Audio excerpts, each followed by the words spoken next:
večer. Pozdravljeni še z moje strani. Danes, kot ste videli že prej, smo zelo veseli, da je z nami igralec Marlon Boess. Po Skypu pa se nam bo vsak trenutek pridružil še režiser Dominik Hartl.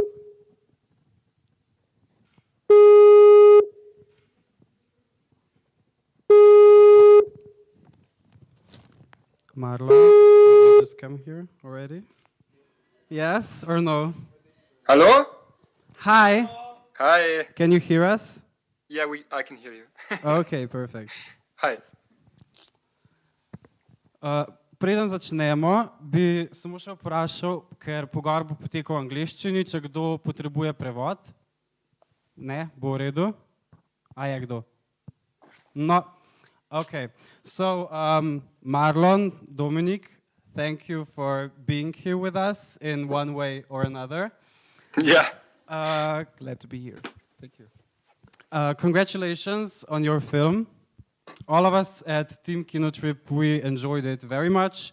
We found it very charming, funny, sincere. Before we start the conversations, I have a couple of questions for you. Would either of you like to say anything? Well, Before that? Sorry, Dominik, do you want to start? No, I don't think I want to say something beforehand. So. Well, I talked so much today, so I don't have really much to say. Okay, so we'll just go ahead. For both of you, as far as I know, this is your first feature film. And maybe a question for Dominik first. You've done some shorts, so was it demanding to go into a feature film after that? Was it very different? Yes, it was very different because it was the first time I had a big production company behind the whole thing, so everything was more organized, I guess, than my student films. And yeah, the whole thing was tighter somehow because we had a schedule that we had to within we had to finish the film, so it was different, yeah. But it was good at the same time. I mean, it was a challenge I was looking forward to, I would say. And why did you choose this one? Why Beautiful Girl? I mean, is there a special reason, or? It was actually a commissioned work. So the production company asked me if I want to make a rewrite of the adaptation, because it's usually it was originally it was a novel that was adapted. So the production company asked me if I can do a rewrite of the adaptation, and yeah. And you ended up directing it as well. Exactly. Yeah. Okay. So Marlon, it was also your first feature film, yes, but after that we could see you in Mission Impossible and James Bond. So how did that happen? Yeah, if you have a good eye, you can see me in that movie because it's a really, really small part in Mission Impossible and James Bond. But it still is a part. Well, yeah, it's a part, yeah. How does it came? Yes, there were castings. Went to the castings, and yeah, they took me. And so it happens, like in other movies.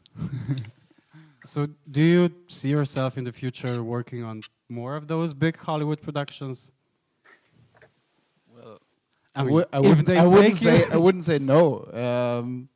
So I see myself, yeah, it would be great, but I'm not like focused on doing such movies. I mean, yes, if they ask me, I would say, of course, yes, but we'll it's see not it in the future. A plan. Exactly. Okay. Dominik, back to the film. Like you said, it's based on the novel Charlotte's Traum, and so when you worked on the adaptation, was it a very honest interpretation of the book? Did you stick to the book a lot, or did you throw something of yourself in it? Actually, I didn't stick to it really. We changed a lot of things, or I changed a lot of things. I made the kids older. They were, I think in the novel they were like 12 or 13 years old, But we wanted to bring in those topics like sex, first time you drink alcohol, and all these things. That's why we decided to change how old the three of them are. And then I also brought in, because of that, a lot of actually very personal stories into the film, like small anecdotes of my own youth. So we didn't really stick to the whole... Pardon? For example? For example, the cannon, the potato cannon was something that I did when I was at that age. Or there was a moment, because my parents got divorced too, and I remember that I was drunk once and went home with my brother, and we went by our old house at 4 a.m. and then we decided to sneak into the garden and look through the windows to see how it looks now with the new tenants. And then we pissed against the wall of the house. So there are like a lot of small anecdotes that I used for the script. So it is also a personal film for you. It is actually very personal, even though it's a commissioned work. Really tried to make it my own thing somehow. I think that was important for me. That's why I brought in these small stories. Yeah. And Marlon, was it in any way personal for you? How do you compare yourself with your character? I'll compare myself with my character. I would say there are not much similarities. There are more differences. I would say, I don't know. I'm not like Sulzer. I would say, I'm not like this outgoing. I'm more. I don't know. There are no really similarities between us. So was that a challenge? Of course, it was a challenge because it was my first main part in a movie. So it was a challenge in that way, yes. And how did you find the character in yourself? How did you approach this, a guy who, as you say, is not very similar to you? I approach it. I have a friend in school who is really, really like Sulzer, and I took parts of it from my friend and create that role, Sulzer. Yes. So there are many aspects of that friend at school. So you could build on real life somehow. Yes. So back to you, Dominik. As the film is primarily, I would say, targeted at young people, would you agree with that?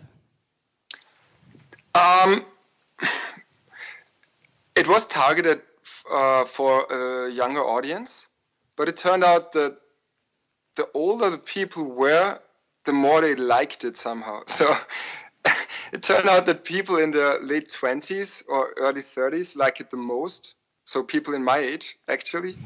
I didn't plan for that, but that's what happened somehow.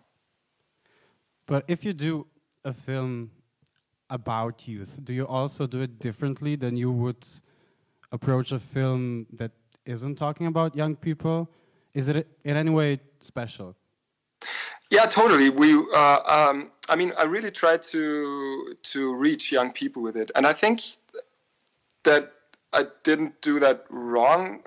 I hope, but yeah, it's different because we talked a lot with Marlon and Jana, the girl who played Charlotte, because we started rehearsals quite early. So I asked them a lot what they think is good or bad about the script, and really try to change after that. Yeah, so there was an influence by these youngsters too, just the way they see things, and because I really wanted it to be their film too. So the story grew as you were rehearsing, as you were filming. I would say so. Yeah, I would say so. Yeah. At this point, does anyone in the audience have a question for either Marlon or Dominik? Back there.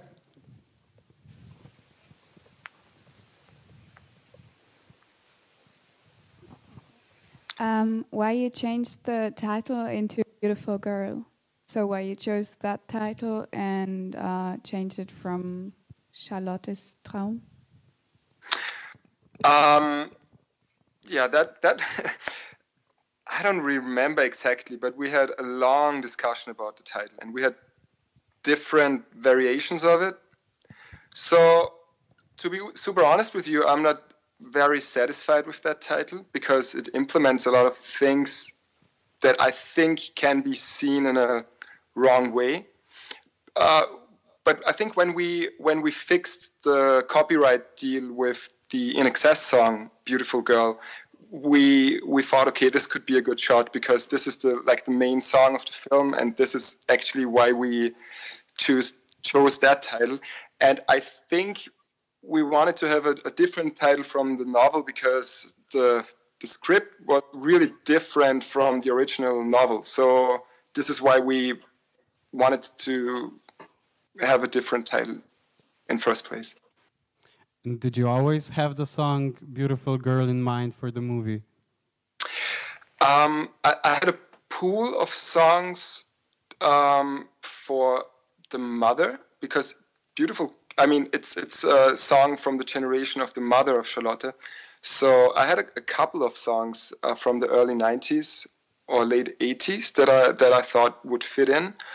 And this was my favorite one of them. And it really turned out that our line producer, she really made a very good deal with the copyright holders, and so we could afford it. And I was very happy about that. Marlon, how did Jana and Giacomo and you get along during the filming? Did you build a friendship? Did you base it on that? No. Very bad. No, of course. Yes, we get very good along. Yes. Or did you just hate each other? Good friends. It was really fun working with them because Jana and Giacomo were really good actors and actresses. Yeah, that was for me easy work if you're working with a good actress. If you throw the ball at each other, and yeah. So that made it easier. Yes, of course. Yeah. And Dominik, where did you find these people? How did you find your leading actors? How did we find these people? We actually did a lot of castings. So we casted hundreds or maybe even thousands of young talents, I would say. And Jana played in some student films of colleagues of mine, so I already knew her. And we decided that she should play the lead role in a very early point of the casting process. And it was similar with Marlon, because Marlon starred in a couple of in a series before, so the casting director already knew him, and he was also very high up on our list. But we had a really hard time finding Carlo, because he had to have this bilingual background. So we casted in France, in Italy, and in Austria. And I think it was only 2 weeks before we started shooting when we finally agreed on, or when we actually found Giacomo to play Carlo. Were you ever worried about that? We were super worried about that. That was a huge thing because, 2 weeks prior to the principal shooting is like the last possible thing. So I think we had some kind of backup actor from Austria, but he had no background, like a bilingual background or anything. So the role would have been different. I think this is how we managed the whole thing, yeah. The audience, any questions? No? Okay, so Dominik, also, I wanted to ask you about your next film, Attack of the Lederhosen Zombies. It's a horror comedy, and it's a totally different genre. Did you do that intentionally to change things, or did it just happen in a way? Actually, Attack of the Lederhosen Zombies is a film I've been working on for 7 years now. So that was the film I always wanted to do as my first feature. But it was really, really hard to finance the whole thing, and it took us a long time. And Beautiful Girl somehow overtook Attack of the Lederhosen Zombies. And this is why these two films were shot in such a short time. I'm basically a big fan of genre movies in general. And this is where I want to head on and become better. So I generally love genre and horror films a lot, and that's like my main intention, I would say, as a director somehow at this point. And when can we expect to see this? We have our festival premiere in April, on the 4th of April, at the Brussels International Fantastic Film Festival. So it will go from there on to a couple of genre film festivals, and then we will have our cinematic release, at least in Austria, in Christmas 2016, on the 23rd actually of December. I don't know if we get a cinematic release in Slovenia though. I hope that this works out, to be honest. We'll see. And Marlon, what are your plans for the near future? Yeah, well, I'm studying now physiotherapy, so I hopefully finish this in summer 2017. And then I have more time shooting movies, hopefully. So movies, This is my plan. or physiotherapy, or both? I would say both, if it's possible. I would like to. Combine. Okay, so thank you again, both of you, for joining us today. Marlon, I hope you will enjoy the rest of your stay here. And Dominik, we're very much looking forward to your next film. Thanks a lot. Maybe we'll see you at Kinotrip again with your next film. Yeah, that would be awesome. Thanks for showing the film, and I'm really sorry that I couldn't make it. We have rehearsals with our band. They're actually sitting here. Hello. So that's the reason why I couldn't make it to Slovenia. If you want, we can sing you a short song. That would be awesome. That would be awesome. Yes. Yeah. Come in. Yeah, they're here. Everyone is singing? Yeah, you have to sing with us. It's really short. This is for Ljubljana. Dust covered carpet. What are we singing? Nice. Okay. Nice. Someone's passed by. Should look in the eyes, and sometimes a smile would be easy, but please, please don't please me to give you my heart. Take my hand for the start. That was for you. I hope you heard something. So thank you for that also. That was amazing. I think we all agree, right? Yes! Thanks a lot. Bye. Bye. Marlon, have fun. Come back safe. Yes, see you on Wednesday. See you on Wednesday. Bye. Thanks a lot. Hvala tudi vam, dragi gledalci, da ste ostali tukaj. Lepo ste vabljeni tudi na nadaljne dogajanje Kinotripa. Ob 9. imamo torej grozljivko Deathgasm. Ob izhodu pa v kavarni lahko dobite tudi podpisane razglednice filma Beautiful Girl. Marlon bo na voljo tudi za še kakšne vprašanja, za druženje in tako naprej. Imamo tudi horror maskiranje. A se boš pokazala? To vas tudi še vse čaka. Kinotrip se odvija še jutri in v nedeljo in upam, da se še kaj vidimo. Hvala. Nasvidenje.